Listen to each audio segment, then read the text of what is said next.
SG Consultancy Services. Study MBBS in Russia, Philippines, Uzbekistan.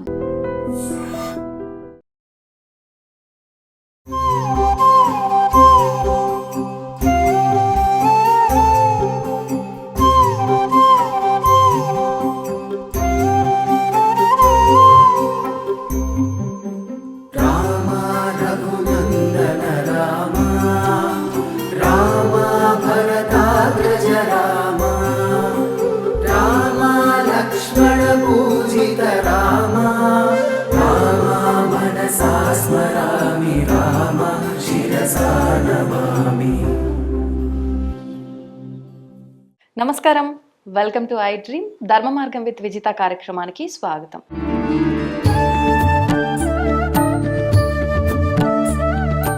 ప్రస్తుతం మనతో పాటు ఉన్నారు కామాఖ్య అమృత శోధన సంస్థ వ్యవస్థాపకురాలు శ్రీ విద్యా ఉపాసకులు వేరుశ్యామ అమ్మ మనతో పాటు ఉన్నారు. ఇప్పుడు అమ్మతో మాట్లాడి మరిన్ని విషయాలు తెలుసుకుందాం. మనకు ఎన్నెన్నో సందేహాలు ఉంటూ ఉంటాయి. ఆ సందేహాలన్నింటినీ కూడా నివృత్తి చేసుకునే ప్రయత్నం చేద్దాం.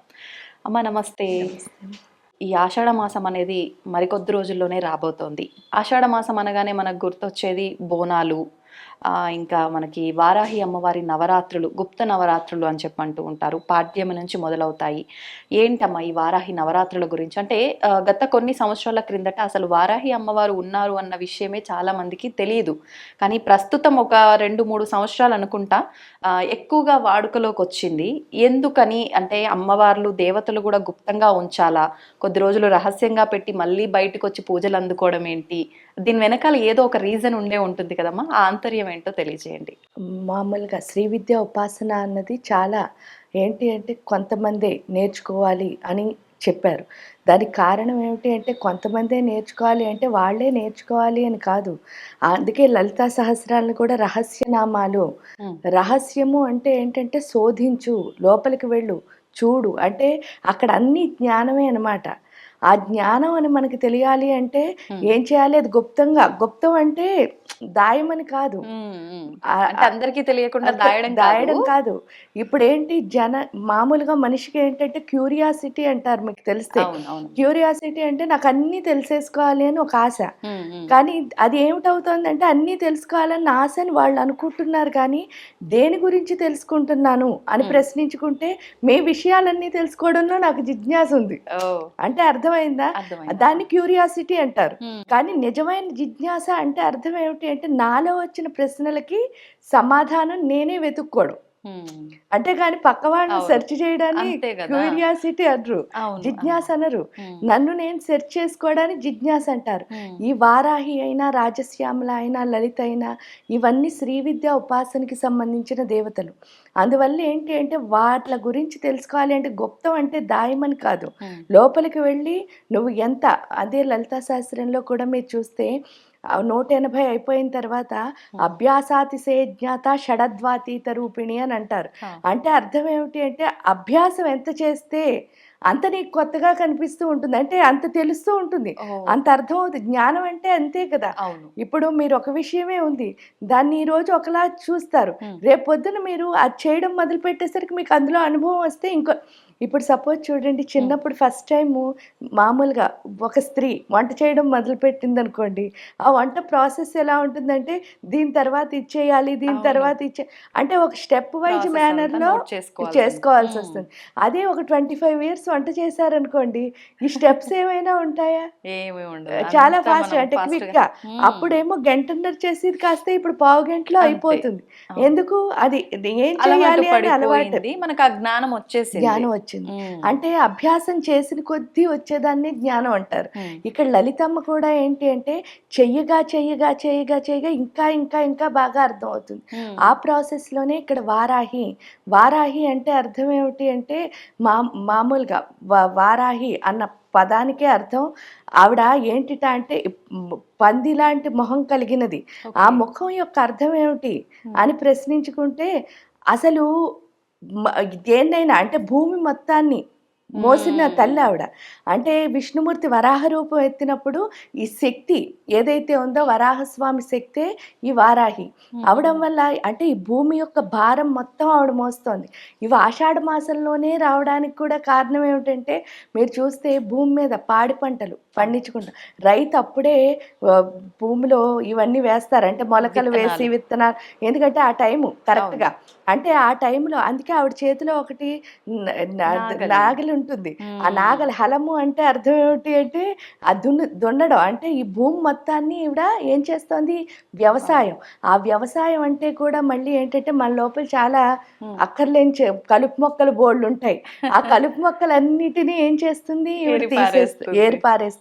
అందుకని దాన్ని గుప్త నవరాత్రులు అని చెప్పడానికి, అంటే మన లోపల ఉన్న కలుపు మొక్కలన్నిటినీ తీసేసి ఈ పంటని, అందుకే లలితా సహస్రంలో కూడా ఒక నామం ఉంటుంది, మహాపద్మాటవి సంస్థ కదంబవన వాసిని. మహాపద్మాటవి అంటే ఏంటంటే 7 మహాపద్మాలు ఉన్నాయట. ఈ పద్మాలు కనుక ఓపెన్ అయ్యి ఉంటే మనకంటే మన దగ్గర ఎన్ని స్ట్రెంగ్త్లు ఉన్నాయో మనకి తెలుస్తుంది. అవే మొగ్గల్లా ముడుచుకుపోవడానికి కూడా కారణం ఏంటంటే మనం పుట్టినప్పుడు అవి ఓపెన్గానే పుడతాం, కానీ మన చుట్టూ ఉన్న వాతావరణాలు, పెరిగిన పరిస్థితులు, మనకు వచ్చిన ఫ్యామిలీ, లేకపోతే ఫ్రెండ్స్, పూర్వజన్మలో మనం చేసినవి, ఇవన్నీ కలిపి ఏం చేస్తామంటే అక్కర్లేనివన్నీ అంటించుకుని ఆ పువ్వుల్ని కాస్త మొగ్గల కింద మార్చేస్తాం. ఎందుకంటే మూసుకుపోతున్నాం. చుట్టూ ఏం చేస్తాం, చిన్న చిన్న మొక్కలన్నిటినీ పెట్టేసుకుంటున్నాం. ఆ మొక్కలు వచ్చేసరికి పువ్వు ఇలా విచ్చుకోవడానికి అవకాశం లేక అది బడ్లా అయిపోతుంది, మొగ్గలాగా. ఎప్పుడైతే మొగ్గలా అయిపోయిందో మనకేంటి అంటే పూర్తిగా మన దగ్గర ఉన్న స్ట్రెంగ్త్లన్నీ మనమే ఏం చేస్తున్నాం, వీక్నెస్ మార్చుకుంటున్నాం. అలాంటి వీక్నెస్లు ఉన్న స్థితిలో ఈవిడ శక్తి. అందుకే విశుక్ర ప్రాణహరణ వారాహి వీర్యనందిత. విశుక్రము అంటే ఏంటి, శుక్రము లేకపోవడం.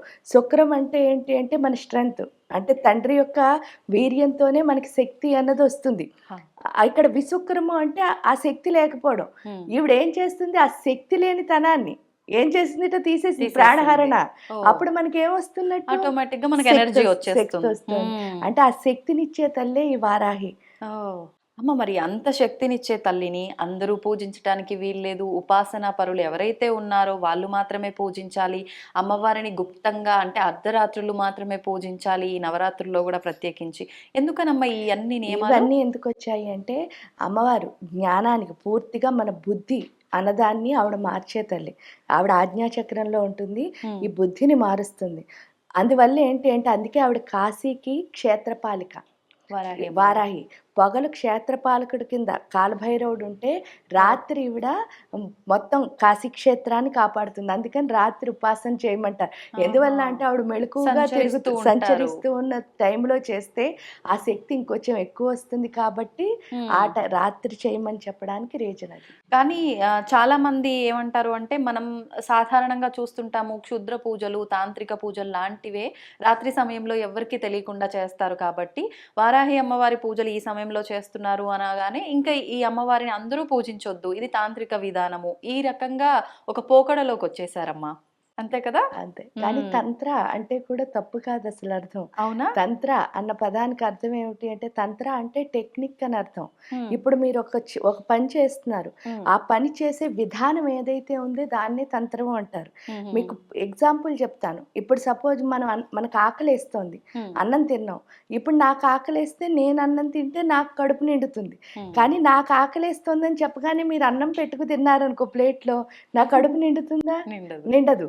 నాకు దాహం వేసేస్తోంది, అప్పుడు మీరు వాటర్ తెచ్చుకుని తాగారు, నాకేం నోరు ఆరిపోవడం తీరదు కదా. అంటే అర్థం ఏమిటి అంటే, ఈ ఆకలేసినా దాహం వేసినా ఈ సృష్టిలో ఇంక ఏ ఎమోషన్ వచ్చినా సరే మీరు చేస్తే నాకేమీ ఫలితం రావట్లేదు. కానీ ఒక్క పూజ ఒక్కటే మీరు చూస్తే, ఇప్పుడు మీ పేరుతో నేను చేసినా సరే మీకు ఫలితం వస్తుంది. అవును. అంటే అర్థం ఏమిటి, ఆ టెక్నిక్ అనమాట. అంటే నేను మంత్రం చదువుతున్నాను, నేను పూజ చేస్తున్నాను, కానీ మీ పేరు మీద చేసేసరికి మీకు ఆ శక్తి ఏమవుతుంది, ఆ డైవర్షన్ ఏదైతే మంత్రం అలా కాకుండా నాకు నేను చేసుకున్నా సరే, ఇప్పుడు సపోజ్ నేను ఏ యంత్రానికో పూజ చేస్తున్నా, ఏ హోమమో చేస్తున్నా, కానీ అక్కడ ఏమైనా మార్పు వస్తుందా? లేదు. అంటే ఈ యంత్రంలో ఏమైనా మార్పు వస్తుందా? అవే కనిపిస్తాయి అవును. మళ్ళీ.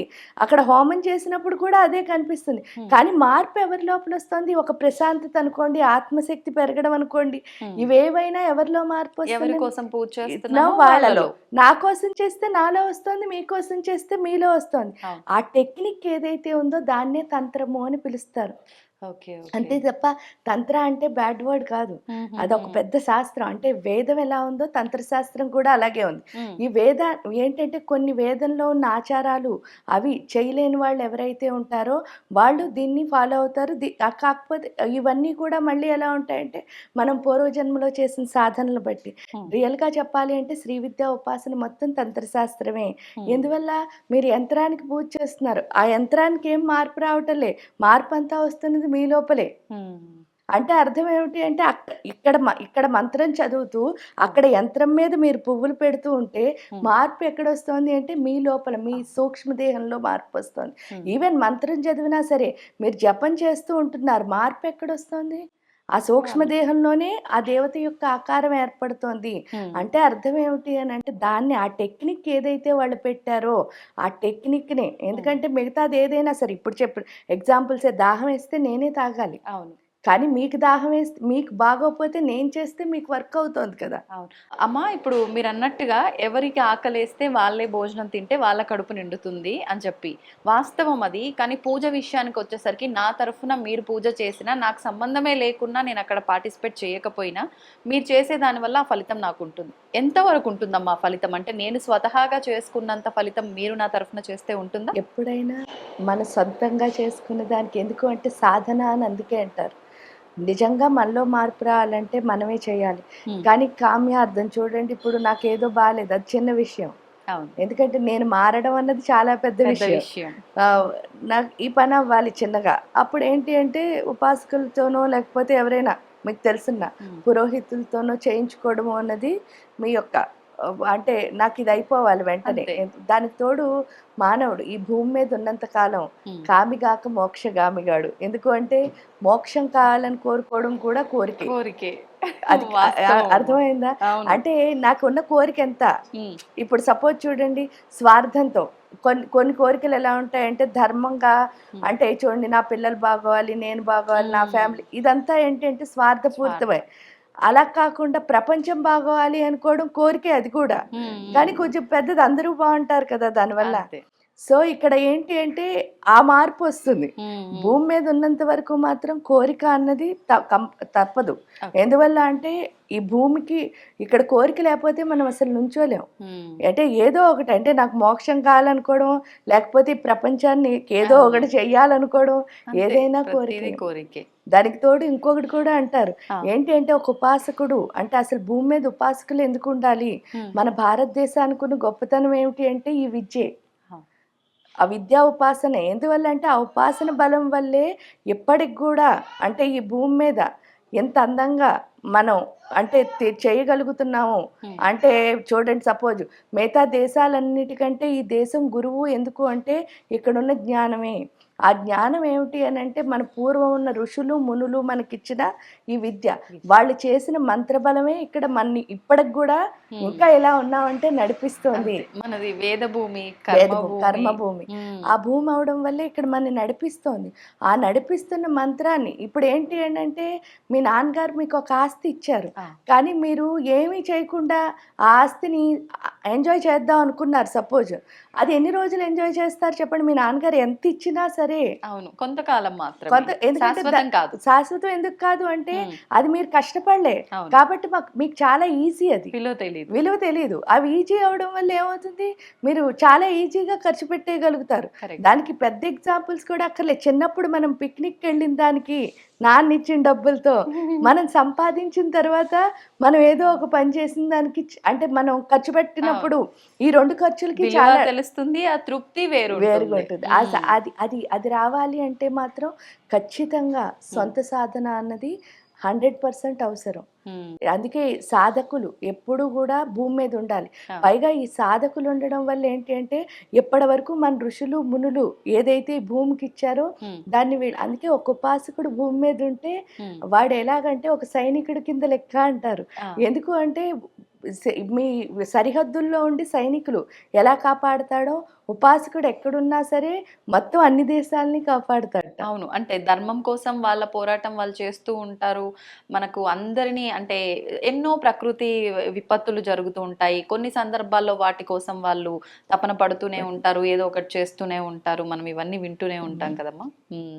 అమ్మ, నాకు ఒకటి అడగాలనిపించింది. ఎట్లా ఉపాసకులు వీళ్ళ గురించి మాట్లాడుతున్నాం కాబట్టి, ప్రత్యేకించి ఎంతో మంది ఉపాసకులు ఉంటారు. కానీ శ్రీ విద్యా ఉపాసకులు అనేసరికి నేను చూసినంత వరకు వాళ్ళలో ఆ నిదానం కానివ్వండి, ఆ మాట్లాడే ప్రతి విషయంలో కానివ్వండి, వాళ్ళ ప్రతి కదలికలో కానివ్వండి, ఆ నిదానము, ఆ నెమ్మది అదంతా కూడా స్పష్టంగా అర్థమైపోతుంది. అది ఆటోమేటిక్గా అలా వచ్చేస్తుందా అమ్మ? ఎందుకంటే అమ్మవారిని మరాళి మందగమన అని పిలుస్తారు. ఆ, ఆ నామం చాలా అందంగా ఉంటుంది మీరు చూస్తే. ఆ, మరాళి అంటే మందగమన అంటే ఏంటంటే చాలా నెమ్మదిగా, అంటే చాలా నెమ్మదిగా నడుస్తుందిట, అంటే వయ్యారంగా. ఆహా, ఆ వయ్యారం నెమ్మది అంటే అర్థం ఏమిటి అంటే ఆవిడ స్టైల్గా నడుస్తుందని కాదు. ఉమ్, ఉమ్, లోపల ఏంటంటే బోల్డంత సంసారం ఏంటి, అవును. మనకు వచ్చే ఆలోచనలతోనే మనం చాలా దెబ్బలాడుకుంటాం, యుద్ధాలే జరిగిపోతాయి అవును. లోపల. అంటే పక్క వాళ్ళతో యుద్ధం చేయక్కర్లే, అవును. మన మనలో లోపల మనమే. జరిగే యుద్ధమే చాలా పెద్దది. వాస్తవం. ఇలాంటి యుద్ధం ఏదైతే ఉందో, మందగమన అంటే హంస అని అర్థం. ఉమ్, హంసకు ఒక లక్షణం ఉంటుందిట. ఉమ్, ఆ లక్షణం ఏమిటి అంటే సముద్రం మీద వదిలేసినా సరే, నార్మల్గా ఎవరైనా సరే, మన ఇప్పుడు సముద్రంలో స్నానం చేయడానికి వెళ్ళాం, ఆ, వెళ్తే ఆ అల రాగానే మనం ముందుకో వెనక్కో వచ్చేస్తాం. ఊగుతాం, అంటే వెళ్ళిపోవడం. కానీ ఇక్కడ హంసకి ఒక్కదానికే, అంటే జీవుల్లో హంసకి ఒక్కదానికే ఉన్న స్పెషల్ క్వాలిటీ ఏమిటి అంటే ఆ వేవ్ మీద దాన్ని పెట్టినా సరే ఉమ్. వేవ్ కదలాలి తప్ప హంస కదలదట. అంటే ఓ, అంత బ్యాలెన్స్. దానికి అదేమైనా వరమా అమ్మ? అంటే దానిలో ఉన్న బ్యాలెన్స్ అలాంటిది, అసలు ఓకే. ఇంబ్యాలెన్స్ లేదనమాట. ఆ, ఎవరికైతే ఇంబ్యాలెన్స్ ఆఫ్ ఎమోషన్స్ ఉంటాయో వాళ్ళు అంతే నిశ్చలంగా ఉంటారు, అది ఉమ్, ఇస్తుంది అని అర్థం. ఎప్పుడైతే శ్రీ ఓకే, విద్యా ఉపాసకులు అంటే అర్థం ఏమిటి అంటే వాళ్ళు ఆల్రెడీ అమ్మతోనే ఉంటారు కాబట్టి ఉమ్, ఆ అమ్మ తత్వం ఎప్పుడైతే లోపలికి వచ్చిందో ఈ మరాళిగా అంటే ఈ బిజినెస్ అంతా ఆగిపోతుంది. ఆ ఓకే, వ్యవసాయం ఏంటంటే మనతో మనమే పోట్లాడుకుని వ్యవసాయం అంతా ఆగిపోయి ఉమ్, ఇంకా విశ్లేషణ అన్నది ఉండదు. ఆ, నార్మల్గా ఏంటంటే శ్రీ విద్యా ఉపాసకులకి ఫస్ట్ చెప్పే కొన్ని రూల్స్లో ఫస్ట్లో చెప్పే రూల్స్లో ఒకటి ఉంటుంది ఏంటంటే విశ్లేషణారహిత జీవితం ఇది శ్రీ విద్యా సాధనం అని. ఉమ్, విశ్లేషణారహిత జీవితం అంటే అర్థం ఏమిటి అంటే దేన్ని విశ్లేషించకూడదు, ఆ, నీకు ఎలా వచ్చిందో అలా యాక్సెప్ట్ చేయాలి. ఉమ్, ఉమ్, అది నచ్చచ్చు నచ్చకపోవచ్చు, ఉమ్. అంటే ఇది ఇలా ఎందుకుంది, ఆ, ఇది నాకొద్దు, ఆ టైప్ లో ఆ టైప్లో ఉండకూడదు. ఉండకూడదు. అంటే ఇప్పుడు ఇవన్నీ టీచర్సే, ఉమ్, నా దగ్గరికి ఎవరు వచ్చినా నా టీచరే, నా గురువే. నా గురువు అయినప్పుడు ఆ గురువు ఎలా వచ్చినా నేను యాక్సెప్ట్ చేయాలి కదా. అవును.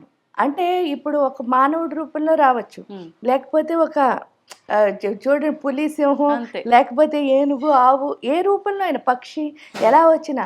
మానవుల్లో కూడా కొంతమంది ప్రేమగా వచ్చి పలకరించవచ్చు, ఉమ్, మంచిగా బుజ్జగించి చెప్పేవాళ్ళు ఉండొచ్చు, అవును. కొంతమంది తిట్టేవాళ్ళు ఉండొచ్చు, ఉమ్, కొంతమంది చాలా కోప్పడే వాళ్ళు ఉండొచ్చు, అవును. కొంతమంది జలసీ పడేవాళ్ళు ఉండొచ్చు. ఉమ్, ఏ రూపంలో వచ్చినా సరే ప్రతి దాని నుంచి నేను చేయాల్సిన పని మాత్రం ఉమ్, ఏమిటి అంటే నేర్చుకోవడం అన్నది శ్రీ విద్యలో నేర్పుతారు. అందువల్ల ఏంటంటే శ్రీ విద్యలో ఒకటి ఎన్నిసార్లు చూసినా సరే ఉమ్, ఒక పరిస్థితిని, అంటే ఇప్పుడు మీరు నేను బోల్డ్ సార్లు కలవచ్చు, అవును. కానీ ఫస్ట్ టైం కలిసినప్పుడు మన ఇద్దరి ఫీలింగ్స్ ఎలా ఉన్నాయో ఉమ్, మనం టిల్ ఎండ్ వరకు అలాగే ఉండాలి. ఉమ్, ఎందుకు అని అంటే, ఎందుకు కలిస్తే ఉండవు అని అంటే మన ఇద్దరం ఏదో ఒకటి మాట్లాడుకుంటూ ఉంటాం. అవును. అప్పుడు మేము నాకు కొన్ని అర్థమవుతాయి, మీకు కొన్ని అది ఎప్పుడు అర్థమైందో నా మైండ్లో ఏం మొదలవుతుంది, ఈవిడంటే ఇది ఆ, అని ఎప్పుడు మొదలైందో జడ్జ్ నెక్స్ట్ టైం మీతో చేయగలుగుతాం. మాట్లాడితే ఆ జడ్జిమెంట్ వచ్చేస్తుంది. ఉంటుంది. అది రాకూడదు. ఉమ్, ఎప్పుడు ఫస్ట్ టైం మిమ్మల్ని అమ్మలా చూసినప్పుడు చివరి అంటే మన చివరి వరకు మనం ఎప్పుడు అమ్మలాగే ఉండాలి తప్ప ఇంకోటి మన మధ్యలో రాకూడదు. అంటే దానికి ఏకైక సాధనం శ్రీ విద్య. అద్భుతం అమ్మ, నిజంగా అది ఆవిడ అక్కడే నిజంగా చాలా చక్కగా అనిపిస్తుంది ఆ భావన. ఈ శ్రీ విద్యా ఉపాసకులతో మాట్లాడుతున్నప్పుడు స్వంత వాళ్ళతో నిజంగా మీరు అన్నట్టుగా అమ్మతోటే మాట్లాడుతున్నాము అని, అక్కడ మగవారే ఉండని ఆడవారే ఉండని అమ్మతో మాట్లాడుతున్నాం అనే ఫీలింగే వస్తుంది. అంటారు కదా, అమ్మ ఆ లాలన అదంతా కూడా ఎవ్వరికి రాదు అని, కానీ ఇది ఇక్కడ బ్యాలెన్స్ అవుతుందేమో అనే అంత భావన కలుగుతుంది నిజంగా. అమ్మ, మళ్ళీ మనం వారాహి అమ్మవారి టాపిక్ వస్తే, ఇప్పుడు ఎలాగూ మనకు నవరాత్రులు రాబోతున్నాయి. దశమహావిద్యలలో ఒకరే వారాహి అమ్మవారా, లేదు అని అంటే సపరేట్గానా? ఈ వారాహి అమ్మవారిని మనం ఈ గుప్త నవరాత్రుల్లో ఏ రకంగా ఆరాధించాలి? ఇందాక మీరు అన్నారు మనకు ఒక ధైర్యం, ఒక శక్తి రావాలి అని అంటే అమ్మవారిని మనం ఆరాధించాలి, మనలో ఉన్న ఆ దుర్గుణాలు బయటికి తీసేసేది వారాహి అమ్మ. ఇంకా ఎటువంటి వాటికి మనం ప్రత్యేకించి, అంటే పలానా ఒక సమస్యతో వీళ్ళు బాధపడుతున్నారు అని అంటే దానికి మనం వారాహి అమ్మవారిని కనుక ఆరాధిస్తే బాగుంటుంది. అది ప్రత్యేకించి అమ్మవారి నవరాత్రులు ఎలాగో వస్తున్నాయి కాబట్టి అప్పుడు ఎలా ఎలా ఆరాధించవచ్చు అంటారు? వారాహి అంటే కిరిచక్ర రథారూఢ దండనాథ పురస్కృత. ఈ కిరిచక్రము అంటే అర్థం ఏమిటి అంటే మన ఈ ఆజ్ఞాచక్రం సహస్రార ఏదైతే ఉందో, ఎందుకంటే థాట్స్ అన్నవి ఎక్కడి నుంచి వస్తున్నాయి అంటే ఈ 2 చక్రాల్లోనే ఉంటాయి ఆలోచనలు. ఈ దండనాథుడు అంటే అర్థం ఏమిటి అంటే చాలా మంది రాక్షసులు ఎక్కడున్నారు, ఈ లోపలే. మనకు వచ్చే ఆలోచనే రాక్షసుడు. అంటే ఈ చెడ్డ ఆలోచనలు తీసేసి మంచి ఆలోచన ఎవరైతే ఇస్తారో అదే వారాహి. ఎందుకు అంటే మనకి బుద్ధి ఫస్ట్ పనిచేయకపోతే ఏంటి అంటే మానవుల్లో దృష్టి లోపం ఉంటుంది. ఆ దృష్టిలోపం అంటే ఏంటంటే ప్రతి దాన్ని కూడా ఏమనుకుంటాం అంటే నేనేమనుకుంటే అదే వాళ్ళు అని మనకి ఒక ఐడియా వచ్చేసి ప్రతిదానికి అలా చేయడం వల్ల సిచ్యువేషన్ ని మనం ఎంజాయ్ చేయలేం. అంటే ఏ సిచ్యువేషన్ ని ఎంజాయ్ ఎందుకు చేయలేమంటే వాళ్ళే, ఇప్పుడు నేను మిమ్మల్ని ఒకలా అనుకున్నాను అనుకోండి, మీరు నాతో ఎంత ప్రేమగా బిహేవ్ చేసినా నేను అనుకున్నదే నాకు కనిపిస్తుంది తప్ప ఈ ప్రేమ అసలు కనిపించదు. ఎందువల్ల అంటే నేను ఆల్రెడీ అనేసుకున్నాను కాబట్టి.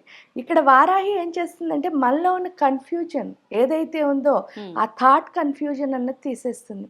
ఎప్పుడైతే తీసేసిందో మనకు ఒక క్లారిటీ అన్నది లైఫ్ లో వస్తుంది. అప్పుడు ఏం అర్థమవుతుంది అంటే వన్నెస్. అసలు ఇది ఇక్కడ ఇది 2 లేవు, ఇదంతా ఒక్కటే. ఎప్పుడైతే ఒక్కటని అర్థమైందో అప్పుడు నన్ను నేను జడ్జ్ చేసుకోను, నా గురించి నేను తప్పుగా అనుకోను, నా గురించి నేను అంటే ప్రేమే కదా నన్ను నేను ఎప్పుడైతే ఆ యాక్సెప్టెన్స్ అన్నది వచ్చిందో ఇంకా తర్వాత నుంచి మనం ఏం చేసినా సరే. ఎందువల్ల అంటే వారాహి అంటేనే మనలో ఉన్న ఆలోచన అన్నదాన్ని మారుస్తుంది, అంటే బుద్ధిని మార్చేస్తుంది. ఆ బుద్ధి ఎప్పుడైతే మారిందో మనం అనుకున్నవన్నీ చాలా గొప్పగా ఉంటాయి. ఎందువల్ల మన బుద్ధి మారితే చాలు. బిగ్ థాట్ అంటారు, అంటే థింక్ బిగ్ అంటారు చూసారా. ఆ థింక్ బిగ్ అన్నది మీకు ఎప్పుడైతే పెద్ద పెద్ద ఆలోచనలు మీ మెదడులో వచ్చాయో మీ వల్ల ప్రపంచానికి శాంతి అందుకే ఆవిడ, మీరు మళ్ళీ అడిగారు దశమహావిద్యల్లో ఈవిడ ఒక్కరా అని, కానీ ఈవిడ శ్రీ విద్యా ఉపాసనలో వస్తారు. దశమహావిద్యల్లో బగళాముఖి ఎనర్జీ ఈవిడది ఇంచుమించు ఒక్కటే, కానీ బగళాముఖి ఈవిడ అంటే ఆవిడకి బగాళాముఖి అని పెట్టారు, ఈవిడికి ఇది పెట్టారు. ఆ 2 ఒక్కటే నిజం చెప్తే, శక్తి ఒక్కటే, పేరు వేరు. బట్ శ్రీ విద్యా ఉపాసనలోనే వారాహి అమ్మవారు వస్తారు. దశమహావిద్యల్లో ఉందా అంటే అక్కడ బగళాముఖి కింద కొలుస్తాం, శ్రీ విద్యా ఉపాసనకు వచ్చేసరికి ఈవిని వారాహి అని మనం పిలుస్తాం. ఏదైనా కూడా 2 ఒక శక్తి. అమ్మ ఏంటి అంటే కాలస్వరూపిణి, అందుకనే ఆజ్ఞాచక్రంలో ఉంటుంది. కాలస్వరూపిణి అయ్యి ఉండి మన ఏంటి అంటే వర్తమాన కాలంలో అంటే టైం విలువ నార్మల్గా ఏంటంటే మనిషి ఎందుకు వెనక్కి వెళ్తాడు అంటే టైం విలువ తెలియక. ఆ టైం విలువ ఎందుకు లేదండి, నాకు బోల్డ్ అంత విలువ ఉంది అనుకుంటాం, కానీ మనం అయితే భూతకాలం లేదా భవిష్యత్ కాలం, ఆ 2 కాలాల్లో ఉండడం వల్ల ఏమవుతుంది అని అంటే వర్తమాన కాలాన్ని మనం మిస్ అయిపోతున్నాం. అంటే టుడే మనకి లేదు, టుడే ప్రస్తుతాన్ని మనం కోల్పోతున్నాం. ఎప్పుడు కోల్పోయా ఎంజాయ్మెంట్ లేదు. ఎందుకంటే మీరు ఇక్కడ కూర్చొని మన ఇద్దరం మాట్లాడుకుంటుంటే నేనేమో అయిపోయిన దాని గురించి ఆలోచించుకుంటా, లేకపోతే అమ్మో తర్వాత ఎలాగా అనుకున్నాను. ఈ 2 వల్ల నేను ఇక్కడ ఉన్నదాన్ని కాస్త ఏం చేస్తున్నాను, పాడు చేసేసుకుంటున్నాను. దానికి కారణం కూడా ఏం లేదు, మనందరం అమ్మ పొట్టలోంచి వస్తాం. చిన్న కథ ఇది, కాకపోతే మన జీవితంలో ఉన్న కథే. అందరం అమ్మ పొట్టలోంచి ఉన్నప్పుడు ఏమవుతుంది అంటే 9 నెలల కాలం ఇంత గుడ్డులా మొదలవుతున్నాం. పాప బాబో ఒక మోచేయంత అవుతే బయటికి పంపించేస్తున్నారు 9 నెలలు అయ్యాక. ఈ 9 నెలలు అయిన తర్వాత బయటకు వచ్చి లోపు మీరు చూస్తే లోపల ఉన్నప్పుడు మన ఏమంటారంటే అమ్మ తిన్నదంతా బిడ్డకు వెళుతుంది అంటారు. అమ్మ తిన్నదంతా బిడ్డకు వెళుతుంది అంటే గ్రహణ శక్తి, అంటే అమ్మ తిన్నదంతా తీసుకునే శక్తి బిడ్డకుంది. కానీ అది నిజమా అని మనం ప్రశ్నించుకున్నప్పుడు బయటికి రాగానే ఫస్ట్ గురువు ఎవరని చెప్పారు అంటే తల్లి. ఎందుకు అంటే మనకి పాలు తాగడం నేర్పిస్తుంది. మరి గ్రహణ శక్తి ఉన్నప్పుడు మనకి నేర్పించాల్సిన పని ఏమిటి? ఎవరైనా, అది అమ్మైనా ఎవరైనా, అంటే మనకి లోపల తీసుకోవడం రాదు. కానీ నేను ఎలా గుడ్డులా ఉన్నదాన్ని పిల్లలా అయ్యాను అని ప్రశ్నించుకుంటే ఇక్కడ ఏమవుతుంది అంటే అమ్మకి బిడ్డకి ఒక మధ్యలో ఒక కనెక్షన్ ఉంది. ఆ కనెక్షన్ ఏదైతే ఉందో దాన్ని మాయ అని పిలుస్తారు. మాయ అంటే ఏంటి అంటే శివాశక్తి కలిసున్న స్వరూపం, అంటే అర్ధనారీశ్వర తత్వమే మాయ అంటే. ఎప్పుడైతే ఈ తల్లి తినదంతా ఈ అర్ధనారీశ్వర తత్వమే పిల్లకి పంపిస్తోంది. ఈ పంపించినప్పుడు బయటకు వచ్చాం, అదే ఫస్ట్ కట్ చేస్తారు. కట్ చేసేగానే మనం శివాశక్తుల్ని వదిలేసాం. ఎందుకంటే ఇక్కడ మనకి కొత్తగా ఫస్ట్ అమ్మ వచ్చింది, తర్వాత నాన్నగారు వచ్చారు, ఆ తర్వాత మనకంటే ముందు పుడితే అక్కలు చెల్లెళ్ళు అందరూ వచ్చారు. ఇంకా కాకుండా భూమి మీద అత్తలు మావయ్యలు బోల్డ్ మంది, ఎన్ని బంధాలు చుట్టాలు వచ్చేసారు, ఫ్రెండ్స్ అన్నారు, అందరూ వచ్చేసారు. ఈ అందరినీ చూడటంలో మనం మర్చిపోయింది ఎవరిని అని ఒక్కసారి ఆలోచించుకుంటే మనకి ఎవరు హెల్ప్ చేశారో శివాశక్తులు, భగవంతుడిని. కానీ ఎంత బతుకుతాం ఫైనల్గా, ఎంతో బతికిన తర్వాత లాస్ట్కి ఎవరైనా పుట్టిన ప్రాణి గిట్టక తప్పదు, దాన్ని మనం యాక్సెప్ట్ చేయాల్సిన నిజం ఏంటి అంటే మరణమే. ఆ నిజంలో లాస్ట్లో చనిపోయిన తర్వాత కూడా మనం శ్మశానానికి వెళ్తే పోనీ పిల్లల్ని బాగా పెంచుకుంటాం, వీళ్ళు ఎవరైనా మనతో అక్కడ ఉంటారా? మనతున్న చుట్టాలని మనం తెచ్చుకున్నాం, వాళ్ళు ఎవరైనా మనతో ఉన్నారా? మన కజిన్స్ అన్నాం, ఫ్రెండ్స్ అన్నాం, ఎవరైనా ఉన్నారా? లేరు. అక్కడ కూడా మళ్ళీ ఒంటరి యానమే. ఆ ఒంటరి యానంలో మన కోసం మళ్ళీ అక్కడ వెయిట్ చేస్తూ ఇద్దరు ఉంటారు. వాళ్ళు ఎవరు అంటే కాళ్ళుల రూపంలో ఈ శివాశక్తులే. అవునా? అంటే ఈ లోపల ఎవరు లేనప్పుడు వాళ్ళిద్దరూ ఉన్నారు, అక్కడ ఎవరు లేనప్పుడు వాళ్ళిద్దరూ ఉన్నారు, మధ్యలో వీళ్ళందరూ వచ్చేసరికి మనం ఏమిటి అసలు పూజ చేయడమే మనకి రెండోది. అంటే ఫస్ట్ ఎప్పుడు మనకు బోల్డని పనులు ఉంటాయి, లేకపోతే అకేషనల్ గా పూజలు ఉంటాయి. అంటే మనకి ఫస్ట్ ప్రిఫరెన్స్ ఏది ఉండాలి నిజం చెప్తే? భగవంతుడే. ఎందుకంటే నాకెవరూ లేనప్పుడు వాళ్ళే ఉన్నారు, అందరూ ఉన్నప్పుడే నేను ఇలా చేస్తున్నాను. ఇక్కడికి వెళ్ళిన తర్వాత అది ఎప్పుడు అది అర్థం అవ్వాలి. కాబట్టి ఎవరైతే భూతకాలంలోకి వెళ్తారో అయిపోయిందని తలుచుకుంటారు. ఆ భూతనాథుడు రుద్రుడు, ఆ రుద్రుడు పని ఏంటి అంటే ఎప్పుడు ఆ తండ్రికి ఇంట్లో చూడడం చాలా చిన్న డిఫరెన్స్ ఉంటుంది. తండ్రి ఎప్పుడు ఏంటంటే పిల్లలు క్రమశిక్షణగా ఉండాలి, సిస్టమేటిక్గా లైఫ్ లీడ్ చేయాలి, వాళ్ళు ఉన్నతంగా ఎదగాలి, అది తండ్రి పోర్షన్. తల్లి ఎప్పుడు ఏం చెప్తూ ఉంటుందంటే వాళ్ళు నవ్వుతూ ఉంటే చాలు, శుభ్రంగా తిని టైంకి పడుకొని ఆరోగ్యంగా ఉంటే చాలు, ఎప్పుడు అమ్మ అమ్మ అంటూ ఉంటే చాలు అమ్మకి. అంతే కదా ఈ రెండు. కానీ ఎప్పుడు ప్రేమిస్తూనే ఉన్నాం అనుకో లైఫ్లో ఎదుగుతామా చెప్పండి? కానీ తండ్రి డిసిప్లిన్ లేకపోతే మనం ఎదగం. అంటే రెండు కావాలి లైఫ్కి, బ్యాలెన్సింగ్ ఉండాలి. ఆ బ్యాలెన్సింగ్ ఉండకే ఏం చేస్తున్నాం, భూతకాలంలోకి వెళ్ళగానే తండ్రి ఏం చేస్తాడట, ఒక దెబ్బ వేస్తాడట. దెబ్బ వేసి ఏం చెప్తాడు, నువ్వు నా పిల్లనని మర్చిపోవడం వల్లే నీకు ఈ కష్టాలన్నీనే, అసలు నా పిల్లనని తెలుసుకుంటే నువ్వు ఎలా ఉందువు అంటే, ఎందుకంటే అఖిలాండ కోటి బ్రహ్మాండ నాయకుడు పిల్లలు ఎలా ఉంటారు చెప్పండి, చక్కగా క్వీన్స్ కింగుల్లా ఉండాలి కదా, అలా ఉండదు అని చెప్తాడు. అందుకని చెప్పి భూతకాలంలోకి వెళ్ళాము అంటే ఏడుపే వస్తుంది. అంటే ఏదైనా తలుచుకోండి అయిపోయింది, మనకి బాధ కలుగుతుంది, దుఃఖమే. ఎందువల్ల అంటే అది మంచి తలుచుకున్నా అప్పుడు బాగున్నాను ఇప్పుడు బాగాలేదని బాధపడుతున్నాం, చెడు తలుచుకున్నా అప్పుడు బాగోలేదు కాబట్టి ఎలాగో అది తలుచుకుని ఏడుస్తాం. అంటే అయిపోయింది ఎప్పుడు మీకు మిగిల్చేది ఏంటి అంటే బాధే. ఇంకా అవ్వాల్సింది అమ్మ కదా, ఇక్కడ మహామాయా స్వరూపిణి అమ్మ.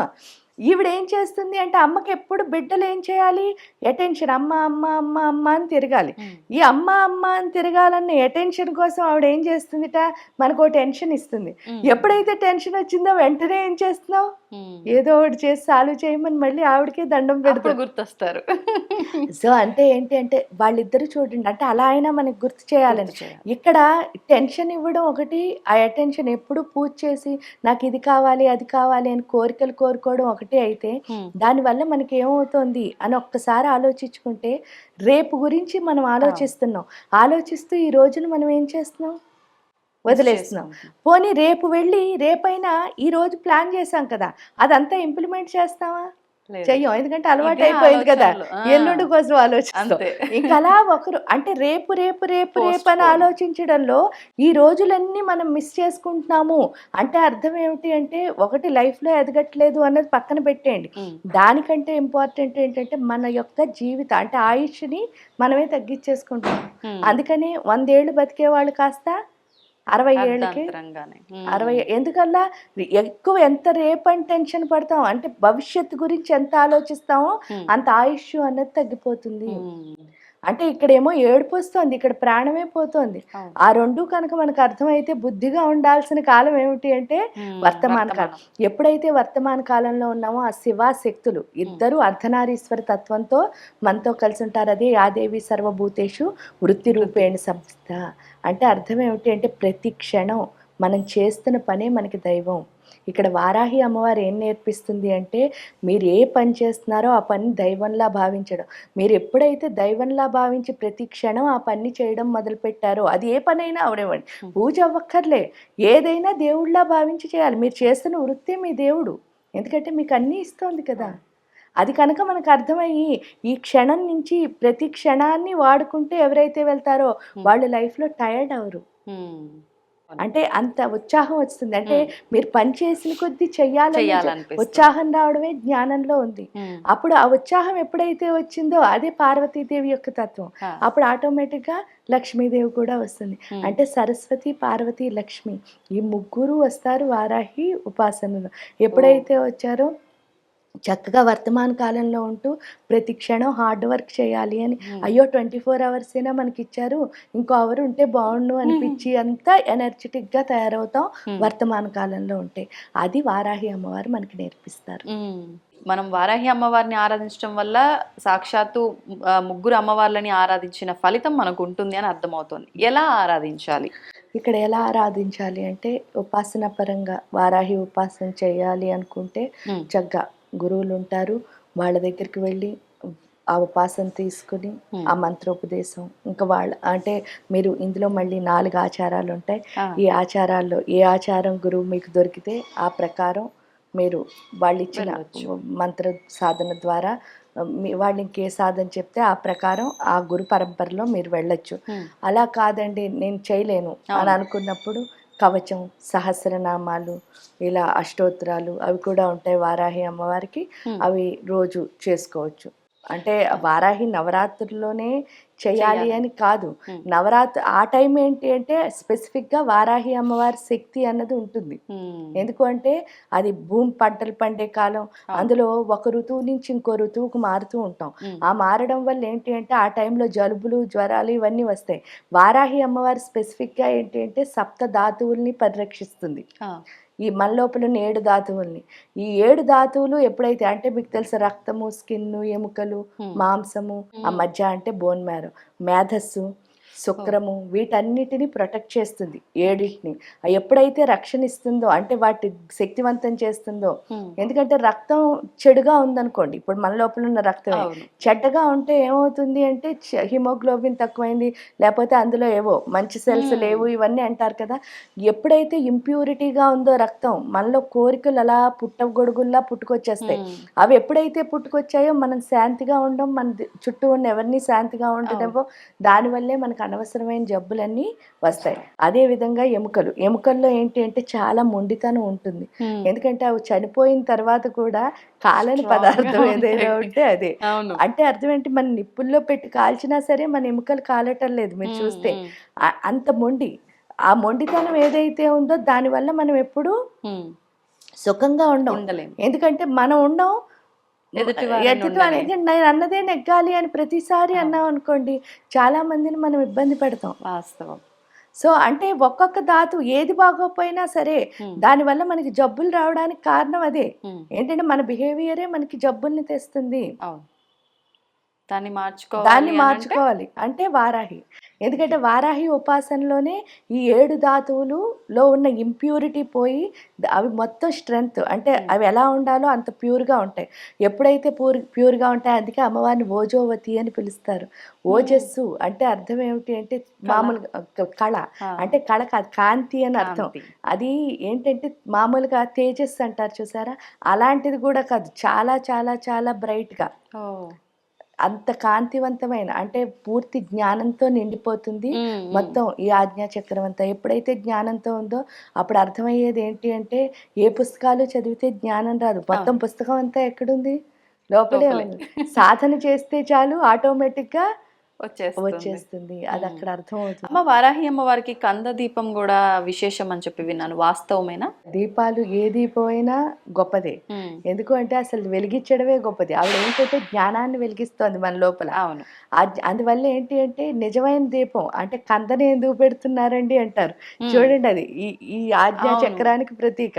అందువల్ల ఏంటి అంటే ఆ గట్టితనం ఏదైతే ఉందో అది ఆజ్ఞా చక్రానికి వచ్చింది అనుకోండి, ఇప్పుడు చెప్పిన కాలం.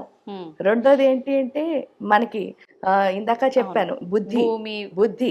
ఈ భూమితో ఉన్న, అంటే భూమి మీద ఉన్నంత వరకు చాలా మంది ఏంటి అంటే భూమితో సంబంధం అంటే వీళ్ళందరితో రిలేషన్లు పెట్టుకోవడం, లేకపోతే కోరికలు పుట్టడం, ఇది కాదు. భూమితో సంబంధం అంటే నేర్చుకో, ఓర్పుగా ఉండు. ఈ ఓర్పు నేర్చుకునే శక్తి అది రావాలి మన దగ్గర. అది వస్తే చాలా అన్నిటినీ మనం దాటేయగలం. ఆ యాక్సెప్టెన్స్ అన్నది అది వారాహి ఇస్తుంది. ఇదంతా అయిన తర్వాత మనకి తిథినిచ్చలు అంటారు, అంటే తిథులు ఉంటాయి. అంటే పాడ్యమి, విద్య, తదియ, చవితి, పంచమి అని చెప్పేసి ఈ తిథుల్లో ఇవి మంచి తిథులు, ఇవి చెడ్డ తిథులు అని మనం డిసైడ్ అయిపోతాం. అసలు మంచి చెడు అని ఉంటుందా? మంచి పక్కనే చెడు, కష్టం పక్కనే సుఖం. అంటే మంచి చెడు అన్నది దేంట్లో కనిపిస్తోంది మీరు చూసింది భావన. ఇప్పుడు ఫస్ట్ ఆఫ్ ఆల్ ఒకటి ఈ దీపాన్ని నేను ముట్టుకోవాలనుకున్నాను, మీకు అది ఎలా అనిపిస్తుంది? చెడ్డగా అనిపిస్తుంది, కాలుతుంది, ఏంటి బుద్ధి లేదా, పట్టుకుంటోంది అని అనిపిస్తుంది. అప్పుడు మీరు వెంటనే ఏం చెప్తారు, అయ్యయ్యో ముట్టుకోకంటారు. ఇప్పుడు సపోజ్ చూడకుండా పోనీ అది వెళ్ళి దానిపైన పడుతోంది, అప్పుడు మీరు వెంటనే పరిగెట్టుకొచ్చారు. ఎందుకు ఆపుతున్నా? అది చూడడానికి చెడులా అనిపిస్తోంది, కానీ మంచా చెడా అని అన్నప్పుడు దీపం వెలిగించడం మంచిదే కదా. అంటే మంచి చెడు అనేది ఉండదు అక్కడ, పరిస్థితిని బట్టి మన ఆలోచన అంతే. కాబట్టి ఫస్ట్ టైం వచ్చినప్పుడు అది చెడ్డగా అనిపించచ్చు, కానీ అది పూర్తి అయ్యేసరికి అది మంచి అవ్వచ్చు.